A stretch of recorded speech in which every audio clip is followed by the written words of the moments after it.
Academic grading carries massive consequences, yet the rules dictating success are often kept hidden from the people actually doing the work. This diagram illustrates a black box phenomenon. A student inputs hours of effort, but the grading mechanism remains locked in the evaluator's mind. Consequently, students divert their cognitive load, exhausting energy guessing unwritten expectations instead of mastering the material.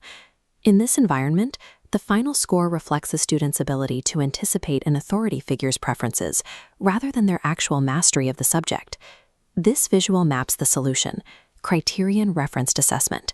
The goal is to take the instructor's internal standard and externalize it. By establishing an open matrix, the rules of engagement are laid bare before the first assignment is even drafted. Looking at this matrix, a true rubric acts as a communication instrument, translating a hidden expectation into an explicit, structured environment. Once goal uncertainty is removed, the student can redirect cognitive resources toward the quality of their execution.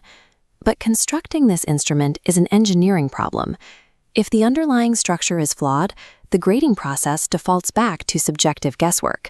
This addresses a primary misconception. A standard 1 to 5 rating scale is not a rubric. Assigning a 4 for creativity without defining what it looks like in practice continues the black box. True rubrics require specific descriptive text. To function, the instrument must be built on a rigid 3-part structure. If a single piece is missing, the tool cannot provide an objective measurement. First is criteria, dividing a complex task into independently measurable components. Next, levels of achievement establishes a standardized scale from novice to expert. Finally, quality descriptors provide specific explanations of performance at every intersection of criteria and achievement. The precise detail of these descriptors translates an evaluator's subjective feeling into an objective fact. This chart displays the choice instructors face once those 3 pillars are established, using a holistic or an analytical approach. Looking at the left column, the holistic method evaluates the work as a single, unified entity. It produces one overall score, which is efficient for mass grading, but provides limited detail. This approach lacks diagnostic value. A single overall score tells a student they missed the mark, but cannot explain which specific part requires improvement. Conversely, the right column outlines the analytical rubric. This breaks the task into specific vectors, where every single criterion is judged on its own merit. Traditional holistic grading requires a student to guess the master's measurements. An analytical rubric provides the student with the exact measuring tool the master uses. Engineering analytical matrices requires significant upfront labor, but provides the data necessary to build complex skills. This diagram reveals a unique outcome: the double return. The first return is feedback, providing justification for the grade and anchoring past performance to an objective standard.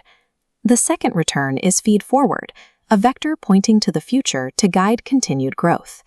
By reading the descriptor for the level above their current score, a student identifies the exact behavioral steps required to improve their next project. Feed forward prevents the grade from being a terminal point in the learning process, transforming it into a tool for future performance. This brings us to the challenge of measuring abstract concepts like critical thinking, teamwork, or leadership. This graphic demonstrates how large-scale initiatives decode these concepts. On the left, we see the disorganized nature of an abstract competency.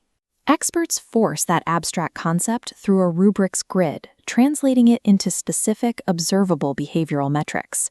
When a professional community builds a rubric, they are formalizing their shared standards into a usable, measurable tool. There is a concern that highly detailed rubrics might create a rigid environment that restricts original thinking. This visual highlights why the opposite is true.